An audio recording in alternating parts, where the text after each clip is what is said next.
We're actually standing at the intersection of Cherry Street and Gale Avenue, where, as you can see, the house behind me with the crime tape, that is the center of the investigation. This is a completely different picture than we saw earlier this morning, standing on the side of the church. And just before they left, they actually moved the crime scene tape from across the street to right now just surrounding the perimeter of the building. Like I said, it's this piece of paper, really simple, one-sided. All you got to do is fill it out. It takes less than 2 minutes. But they need your help stuffing this bus completely full of toys and shoes. The waves have gotten a lot stronger. They're starting to crash into these rocks a lot more. It weighs about 100 pounds. Don't worry though, you don't have to hold that all on your shoulders. It's secured for you. So coming up, we're going to talk all about the Man in the Sea Bash. We're letting the good times roll this morning. Oh, we're throwing beads already. We are getting so excited. Mardi Gras is in town, you guys. Hey, yeah, no, you want whole powder into cheese. I don't make box mac and cheese at all. No, one bit. What? We're talking Pokemon Go, because in case you haven't heard of it, you may be living under a rock. Well, now to our top headlines this morning, and we begin in Bay County, where a 5th Mexico Beach employee filed a discrimination lawsuit against the city.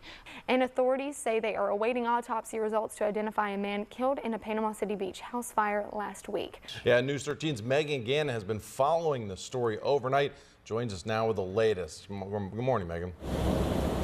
Hey, good morning, Chris and Kelsey. That's right. Now, according to Panama City Beach Police, last night they received a call shortly before 11 p.m. of a suspicious person in a residential area out here on Panama City Beach. Now, when officers arrived, the male suspect got hostile, started shooting at the officers, and then fled the scene. The officers then followed him right here to this Winn-Dixie parking lot, where they engaged in gunfire. Now, we do want to let you know both officers involved in this officer-involved shooting were not injured, and the suspect was pronounced dead on scene. Panama City Beach Police Chief Drew Whitman says they are working hand in hand with the Bay County Sheriff's Office and the Florida Department of Law Enforcement in this investigation. And as far as the officers go, due to protocol, they will be placed on administrative leave until the investigation is cleared with FDLE.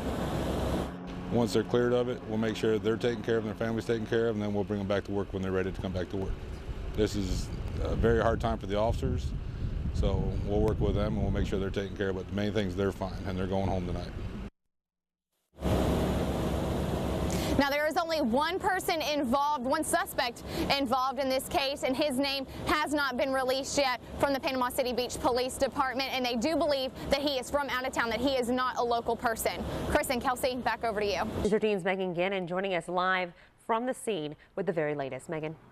Good morning, Chris and Kelsey. That is right. We're out here at Springfield United Methodist Church, and as you can see behind me, this is a completely different picture than we saw earlier this morning, standing on the side of the church. As you can see the extent of the damage on the backside of the church. We still have crews out here from Springfield Fire Rescue. Now, I just spoke to a couple of them earlier, and what they told me is they said now that sun is rising, they're actually going to be able to do their jobs a lot better, that the sun is out. They're going to start going inside, trying to look for hot spots, making sure that there are none of those there. They've been going back and forth with the hoses, spraying certain areas, making sure that those hot spots get put out so that this fire will not start up again. But what we do know is that Springfield Fire Rescue, they got a call last night shortly before 9 p.m. and once they got the call, they arrived out here on scene along with crews from Bay County, Panama City, and Callaway. And when they all arrived, the church was engulfed in flames. And what we know about this church is that they're known for their food mission that they have here, which feeds about 80 to 90 families every week who need food. And Pastor Seven Grogan says that this is not going to stop them from doing that. This is not going to stop them from having church services, not going to stop them from doing anything that they do on a regular basis. They're just going to have to make some adjustments and keep moving forward. But what we do know is that there were no injuries in this fire, and the fire marshal is still investigating the cause to this fire. But we do know that Springfield will be out here all day. That's what they told us. They're still going to be out here for the remainder of the day. As you can see right now, they're shooting the water through that window, trying to make sure that there are no hot spots to this fire, making sure it doesn't start up again. But they're still going to be out here for the remainder of the day, making sure that this is contained.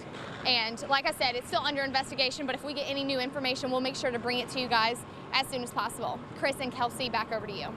This sport, Friday night football, has become a staple in the community, almost like a community-wide event every Friday night, and this time was no different. Business trip. An unforgettable trip for the Port St. Joe football team to the Class 1A state championship game.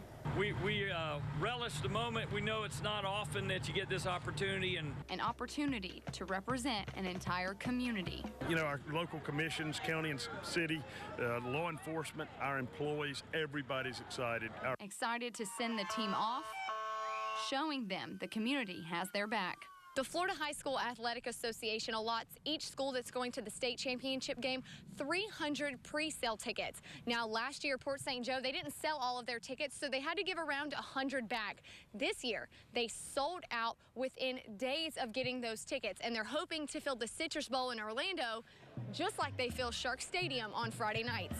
I mean, that fires me up. That fires the whole team up. I'm glad to see all of our friends and family come down to Orlando to support us. Supporting each other, something this community is known for. It's just a small thing that we can do to help them. We support our team.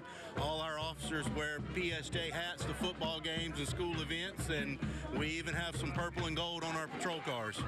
Something this football team is thankful for. I think the momentum gained throughout the season will be a very big plus for us.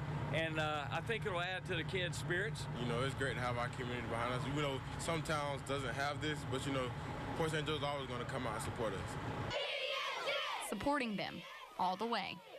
The Port St. Joe Tiger Sharks will play in the Class 1A state championship game tomorrow night in Orlando at 7:07 Eastern Time. So many people are going to the game. Superintendent of Gulf County Schools Jim Norton actually had to cancel school for the entire county because so many people would be absent supporting their Sharks.